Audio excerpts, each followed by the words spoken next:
अगर आप मेरे एक सवाल का जवाब दे दें तो मैं और मेरा पूरा ग्रुप आपको वोट देगा। सलार उसकी बात पर मुस्कुराया। जवाब देने से पहले मैं जानना चाहूँगा कि आपके ग्रुप के लोग कितने हैं? इसने पूछा। 6, उस लड़के ने जवाब दिया और सलार ने ओके के लिए सर हिला दिया।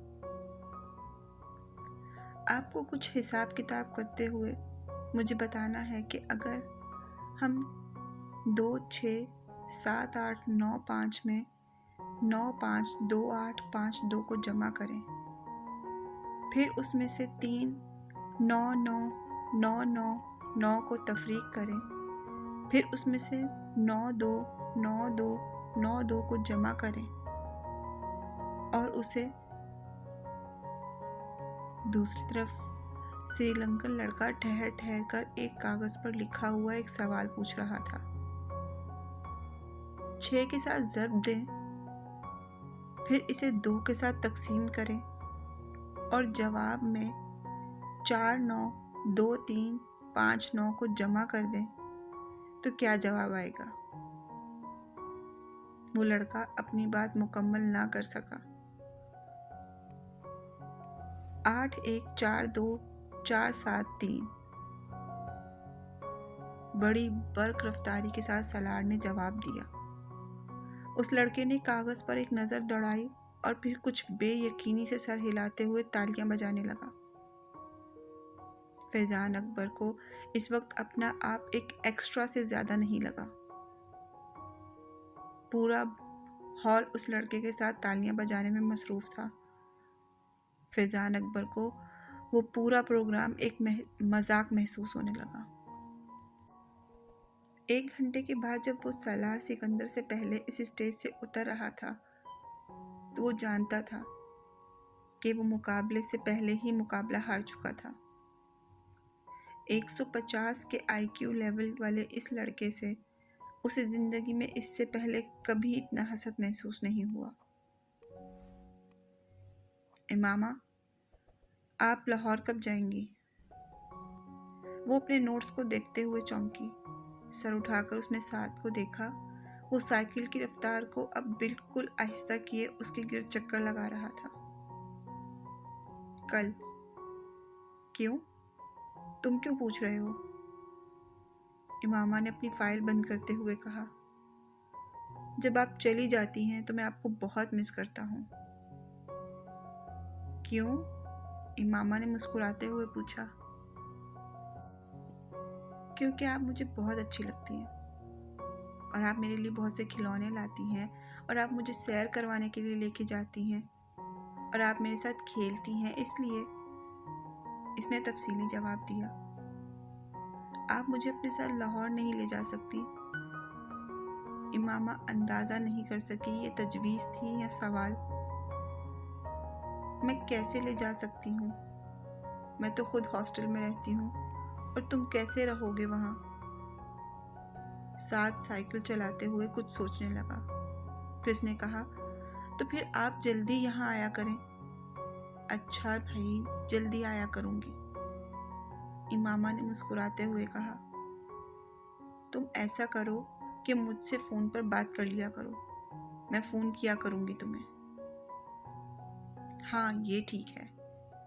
साद को उसकी तजवीज़ पसंद आई। साइकिल की रफ्तार में इजाफा करते हुए वो इनके लंबे लंबे चक्कर काटने लगा। इमामा बेदहानी के आलम में से देखने लगी। वो उसका भाई नहीं था। 10 साल साथ 5 साल पहले उनके घर आया था। कहाँ से आया था उसके बारे में वो नहीं जानती थी, क्योंकि इसे उसके बारे में उस वक्त कोई तजस्सुस नहीं हुआ था। मगर क्यों लाया गया था ये वो अच्छी तरह जानती थी। साद अब 10 साल का था और वो घर में बिल्कुल घुल मिल गया था। इमामा से वो सबसे ज़्यादा मानूस था। इमामा को इस पर अक्सर तरस आता। तरस की वजह उसका लावारिस होना नहीं था, तरस की वजह उसका मुस्तकबिल था। इसके 2 चचाओं और एक ताया के घर भी इस वक्त इसी तरह के गोद लिए हुए बच्चे पल रहे थे। वो उनके मुस्तकबिल पर भी तरस खाने पर मजबूर थी। फाइल हाथ में पकड़े साइकिल पर इनमें घूमते हुए साथ पर नजरें जमाए वो किसी गहरी सोच में डूबी हुई थी।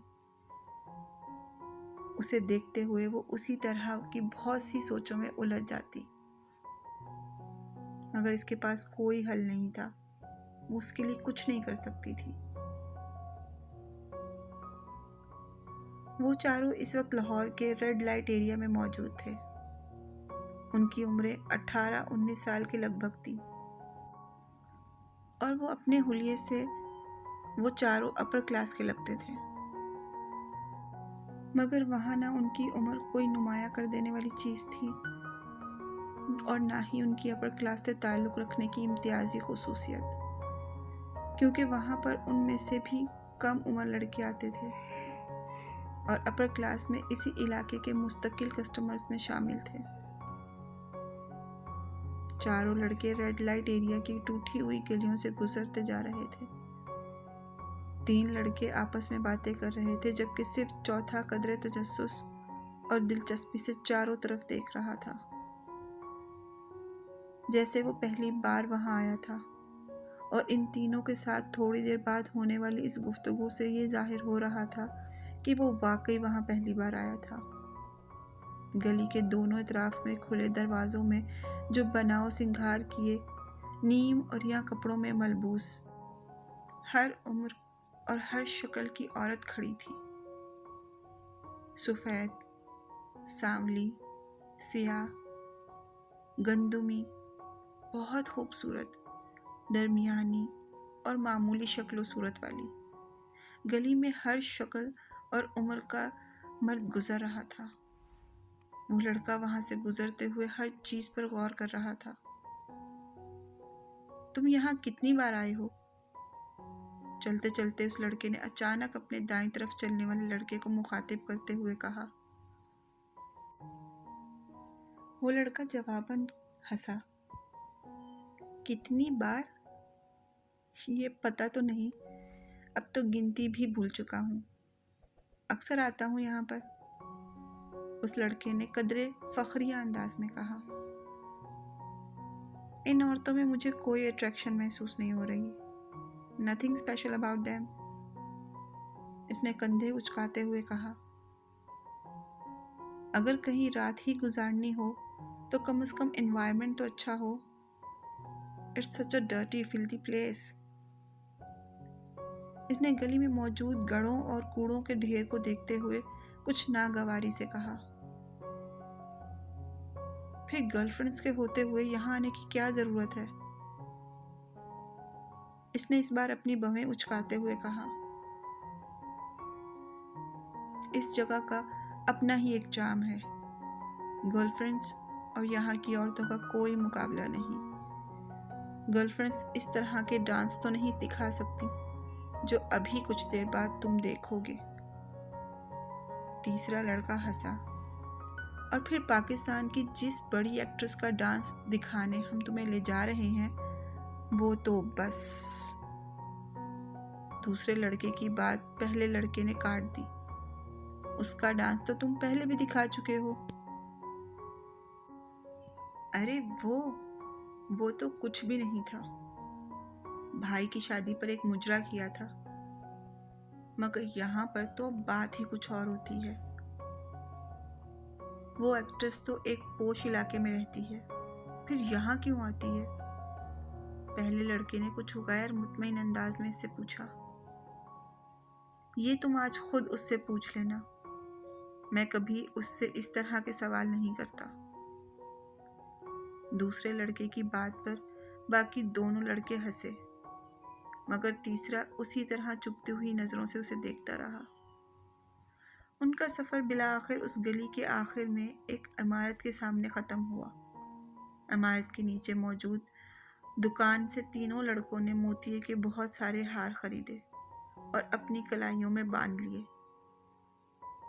एक बार दूसरे लड़के ने इस लड़के की कलाई में भी लपेट दिया, जो वहां आने वाले एतराज़ कर रहे थे फिर इन लोगों ने वहाँ से पान खरीदे। तंबाकू वाला पान दूसरे लड़के ने इस लड़के को भी दिया, जो शायद जिंदगी में पहली बार पान खा रहा था। पान खाते हुए वो चारों इस इमारत की सीढ़ियाँ चढ़ने लगे।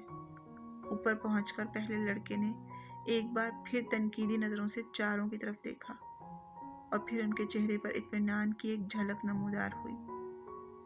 वो जगह बहुत साफ सुथरी और खासी हद तक आरास्ता थी। गांव तकिए और चांदनियां बिछी हुई थीं और बारीक पर्दे लहरा रहे थे। कुछ लोग पहले ही वहां मौजूद थे, मगर रक्स अभी शुरू नहीं हुआ था। एक औरत लपकती हुई उनकी तरफ आई। उसके चेहरे पर एक खूबसूरत मस्नुई मुस्कुराहट सजी हुई थी। उसने दूसरे लड़के को मुखातिब किया। पहले लड़के ने गौर से इस औरत को देखा। उधेड़ उम्र की वो औरत अपने चेहरे पर बेतहाशा मेकअप थोपे और बालों में मोतिये और गुलाब के गजरे लगाए शेफून की एक चिंगाड़ती हुई सुर्ख साड़ी में मलबूस थी, जिसका ब्लाउज उसके जिस्म को छुपाने में नाकाम हो रहा था, मगर वो जिस्म को छुपाने के लिए पहनाया गया भी नहीं था। इन चारों को वो एक कोने में ले गई और वहां इसने उन्हें बिठा दिया। पहले लड़के ने वहां बैठते ही मुंह में मौजूद पान इस उगालदान में थूक दिया जो उनके करीब मौजूद था, क्योंकि पान मुंह में होते हुए उससे बात करना मुश्किल हो रहा था। पान का जायका भी उसके लिए कुछ ज्यादा खुशगवार नहीं था। तीनों लड़कों के वहां बैठे मध्यम आवाज में बातें करने लगे, जबकि पहला लड़का इस हॉल के चारों तरफ मौजूद गांव तकियों से टेक लगाए हुए लोगों को देखता रहा, जिनमें से कुछ अपने सामने शराब की बोतलें और नोटों की गड्डियां रखे हुए बैठे थे। इनमें से अक्सरियत सफेद लट्ठे के कल्फ लगे कपड़ों में मलबूस थी। उसने ईद के इज्तिमात के अलावा आज पहली बार किसी और जगह पर सफेद लिबास पहनने वालों का इतना बड़ा इज्तिमा देखा। खुद वो अपने साथियों की तरह स्याह जीन्स और उसी रंग की आधे बाजुओं वाली टी शर्ट में मलबूस था। इनकी उम्र के कुछ और लड़के भी वहां उन्हीं की तरह जीन्स और टी शर्ट्स में मलबूस थे। थोड़ी देर बाद एक और औरत उसी की तरह चीखते हुए चिंगाड़ते हुए रंगों वाले कपड़ों में मलबूस वहां आकर हॉल के दरमियान में बैठकर एक गजल सुनाने लगी। उसके साथ कुछ साज वाले भी थे।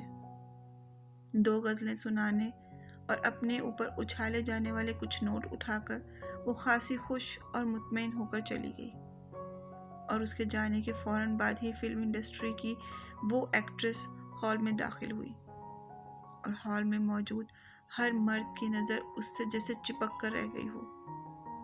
उसने हॉल में बारी बारी चारों तरफ घूमकर हर एक को सर के इशारे से खुशामदीद कहा। साजंदों को इस बार किसी तकलीफ का सामना नहीं करना पड़ा था। कैसेट प्लेयर पर बारी बारी चंद हिजान अंगेज गाने लगाए गए, जिन पर इस औरत ने अपना रक्स पेश करना शुरू किया और कुछ देर में पहले की खामोशी यकदम खत्म हो गई। चारों तरफ मर्द और इस औरत को वो तहसीन पेश कर रहे थे और साथ साथ शराब नोशी में मसरूफ थे। इनमें से कुछ ज्यादा जोश में आ ही रहे थे। वो उठकर इस एक्ट्रेस के साथ डांस करने में मसरूफ हो जाते। हॉल में वो वाहिद शख्स जो अपनी जगह पर किसी हरकत के बगैर बेतासुर चेहरे के साथ बैठा था, वो वही लड़का था, मगर उसके बावजूद ये अंदाज़ा लगाना मुश्किल नहीं था कि वो इस एक्ट्रेस के रक्स से खासा महजूज हो रहा था। तकरीबन 2 घंटे के बाद जब इस एक्ट्रेस ने अपना रक्स ख़त्म किया तो वहाँ मौजूद आधे से ज़्यादा मर्द इतने गसील हो चुके थे कि वापस घर जाना उनके लिए मसला इसलिए नहीं था क्योंकि उनमें से कोई भी घर जाने का इरादा नहीं रखता था। वो सब वहाँ रात गुजारने आए थे। इन चारों ने भी रात वहाँ गुजारी। अगले दिन वहाँ से वापसी पर गाड़ी में इस दूसरे लड़के ने जमाई लेते हुए पहले लड़के से पूछा, जो उस वक्त लापरवाही से गाड़ी से बाहर देखने में मसरूफ था। कैसा रहा ये तजुर्बा? अच्छा था, बस अच्छा था और कुछ नहीं। तुम भी बस। उसने कदरे नाराजगी के आलम में बात अधूरी छोड़ दी। कभी कभार जाने के लिए अच्छी जगह है, इसके अलावा और क्या कह सकता हूँ, मगर समथिंग स्पेशल वाली कोई बात नहीं। मेरी गर्लफ्रेंड इस लड़की से बेहतर है जिसके साथ मैंने रात गुजारी है, इस लड़के ने दो टोक अंदाज में कहा। डाइनिंग टेबल पर हाशिम मुबीन की पूरी फैमिली मौजूद थी। खाना खाते हुए वो सब आपस में खुशगपियों में भी मसरूफ थे। मौजूए गुफ्तगू इस वक्त इमामा थी, जो इस वीकेंड पर इस्लामाबाद मौजूद थी। बाबा, आपने ये बात नोट की कि इमामा दिन ब दिन संजीदा से संजीदा होती जा रही है? वसीम ने कदरे छेड़ने वाले अंदाज में इमामा की तरफ देखते हुए कहा। हाँ, ये तो मैं पिछले कई माह से नोट कर रहा हूँ। हाशिम मुबीन ने वसीम की बात पर बेटी के चेहरे को गौर से देखते हुए कहा। इमामा ने चावलों का चम्मच मुंह में रखते हुए वसीम को घूरा। क्यों इमामा, कोई मसला है? बाबा, ये बड़ी फजूल बातें करता है और आप भी ख्वामख्वाह उसकी बातों में आ रहे हैं। मैं अपनी स्टडीज़ की वजह से मसरूफ़ और संजीदा हूँ। अब हर कोई वसीम की तरह निकम्मा तो नहीं होता। उसने अपने साथ बैठे वसीम के कंधे पर कुछ नाराज़गी से हल्का सा हाथ मारते हुए कहा। बाबा, आप ज़रा अंदाज़ा करें, मेडिकल के शुरू के सालों में इसका ये हाल है, तो जब ये डॉक्टर बन जाएगी तब इसका क्या हाल होगा? वसीम ने इमामा की तंबीह की परवाह ना करते हुए इसका मजाक उड़ाया। सालों गुजर जाया करेंगे, मिस इमामा हाशिम को मुस्कुराते हुए। डाइनिंग टेबल पर मौजूद लोगों के चेहरों पर मुस्कुराहट दौड़ गई। इन दोनों के दरमियान नोकझोंक हमेशा ही रहती थी। बहुत कम मौके होते थे जब वो दोनों इकट्ठे हों और उनके दरमियान आपस में झगड़ा ना हो। मुस्तकिल बुनियादों पर होते हुए इन झगड़ों के बावजूद इमामा की सबसे ज़्यादा दोस्ती भी वसीम के साथ रही थी। उसकी वजह शायद इनके ऊपर तले की पैदाइश भी थी। और आप तसव्वुर करें, इस बार इमामा ने अपनी बात मुकम्मल करने नहीं दी। इसने इसके कंधे पर पूरी कुव्वत से मुक्का मारा और वसीम कुछ ज़्यादा ही असर नहीं हुआ। हमारे घर में एक डॉक्टर के हाथ में शिफा के सिवा और क्या क्या हो सकता है? आप इसका मुजाहरा देख रहे हैं। इससे आप ये अंदाज़ा भी लगा सकते हैं कि आजकल के डॉक्टर्स वार्ड में मरीजों के साथ क्या सुलूक करते होंगे। मुल्क में बढ़ती हुई शरह अमवात की एक वजह।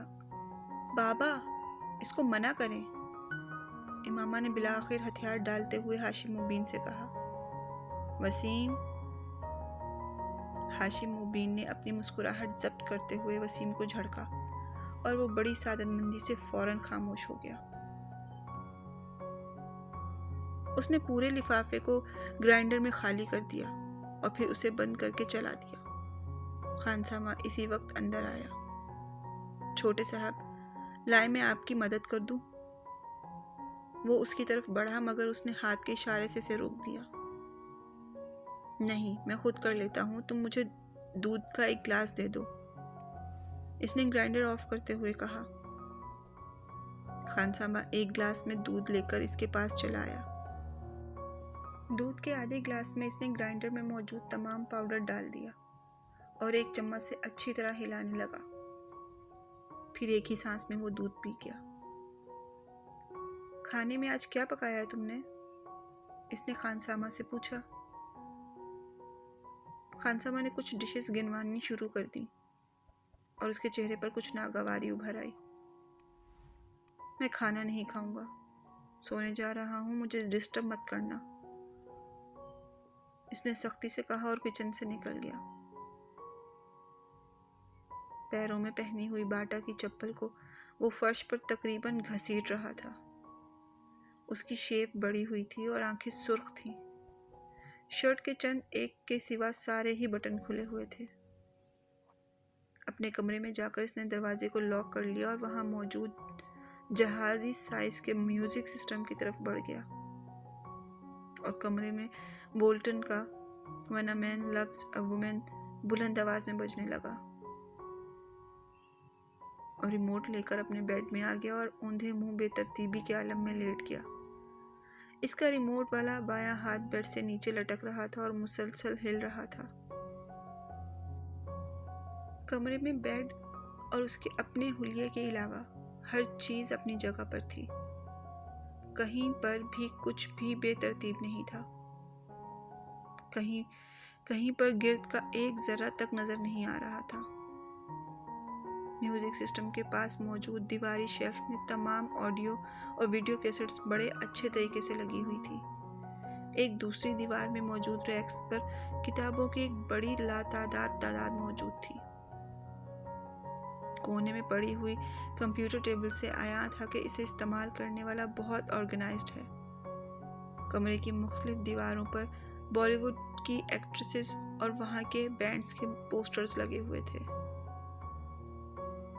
बाथरूम के दरवाजे और कमरे की खिड़कियों के शीशों को प्लेबॉय मैगजीन से काटी हुई कुछ मॉडल्स की न्यूड तस्वीरों से सजाया गया था। कमरे में पहली बार दाखिल होने वाला दरवाजा खोलते ही बहुत बुरी तरह चौंकता, क्योंकि बिल्कुल सामने खिड़कियों के शीशों पर मौजूद तस्वीरें चंद लम्हों के लिए देखने वालों को तस्वीरें नहीं बल्कि असल लड़कियां नजर आती थीं। इन तस्वीरों को वहां लगाते हुए तरतीब का खास ख्याल रखा गया। म्यूजिक सिस्टम जिस दीवार के साथ मौजूद था, इसी दीवार के एक कोने में दीवार पर एक इलेक्ट्रिक गिटार लटकाया गया और इसी कोने में एक कीबोर्ड भी स्टैंड पर रखा हुआ था। दीवार पर गिटार से कुछ फासले पर पिकोलो, फ्लूट और एम्बियो भी लटकाए गए। इस कमरे के मकीन को यकीनन म्यूजिक से गहरी दिलचस्पी थी। बेड के बिल्कुल सामने वाली दीवार में मौजूद कैबिनेट में टीवी मौजूद था और इसी कैबिनेट के मुख्तलिफ खानों में मुख्तलिफ ट्रॉफीज और शील्ड्स पड़ी हुई थी। कमरे का चौथा कोना भी खाली नहीं था। वहां दीवार पर मुख्तलिफ रैकेट्स लगे हुए थे। इनमें से एक टेनिस का था और दो स्क्वॉश के। इन रैकेट्स को दीवार पर लटकाने से पहले नीचे पोस्टर्स लगाए गए थे और फिर रैकेट्स इस तरह लटकाए गए थे कि यूं लगता था कि वो रैकेट्स इन खिलाड़ियों ने पकड़े हुए हैं। टेनिस के रैकेट के नीचे गैब्रिएला स्पाइडिस का पोस्टर था, जबकि स्क्वॉश के एक रैकेट के नीचे जहांगीर खान का पोस्टर था, जबकि दूसरे रैकेट के नीचे रूडनी मार्टिन का। कमरे में वाहिद जगह जहां बेतरतीबी थी वो डबल बेड था जिस पर वो लेटा हुआ था। सिल्क की बेडशीट पूरी तरह सिल्वर ज़दा थी और इस पर इधर उधर चंद पोर्नोग्राफी के गैर मुल्की मैगजीन पड़े हुए थे जिनमें प्ले बॉय नुमाया था। बेड पर एक पेपर कटर और कागज की कुछ छोटी छोटी कतरनें भी पड़ी हुई थी। यकीनन कुछ देर पहले वो इन मैगजीन से तस्वीरें काट रहा था। च्युइंगम्स के कुछ रैपर्स भी तड़े मुड़े बेड पर ही पड़े थे। डॉनहिल का एक पैकेट और लाइटर भी एस्ट्रे के साथ बेड पर ही पड़ा था, जबकि सिल्क की सफेद चमकदार बेडशीट पर कई जगह ऐसे निशान थे जैसे वहां पर सिगरेट की राख रखी हो। कॉफी का एक खाली मग भी बेड पे पड़ा हुआ था और उसके पास एक टाई और रिस्ट वॉच भी थी। इन सब चीज़ों से कुछ फासले पर सिरहाने एक मोबाइल पड़ा था जिस पर एकदम कॉल आने लगी। बेड पर औंधे मुंह लेटा वो नौजवान अब शायद नींद के आलम में था, क्योंकि मोबाइल की बीप पर इसने सर उठाए बगैर अपना दायां हाथ बेड पर इधर उधर फेरते हुए जिससे मोबाइल तलाश करने की कोशिश की, मगर मोबाइल उसके हाथ की रसाई से बहुत दूर था। उस पर मुसलसल कॉल आ रही थी। कुछ देर इसी तरह इधर उधर हाथ फेरने के बाद उसका हाथ साकित हो गया। शायद अब वो वाकई सो चुका था, क्योंकि उसके थरकते पैर रुक चुके थे। मोबाइल पर अब भी कॉल आ रही थी। बेड से बाहर निकले हुए उसके बाएं हाथ में पकड़ा हुआ रिमोट एकदम उसकी गिरफ्त से निकलकर नीचे गिर गया। माइकल बोल्टन की आवाज़ अभी भी कमरे में गूंज रही थी, When a man loves a woman। फिर एकदम कमरे के दरवाजे पर किसी ने दस्तक दी और फिर दस्तक की ये आवाज़ बढ़ती ही चली गई। मोबाइल की कॉल ख़त्म हो चुकी थी। दरवाजे पर दस्तक देने वाले हाथ बढ़ते गए और वो बेड पर औंधे मुंह बेहिस्सो हरकत पड़ा रहा।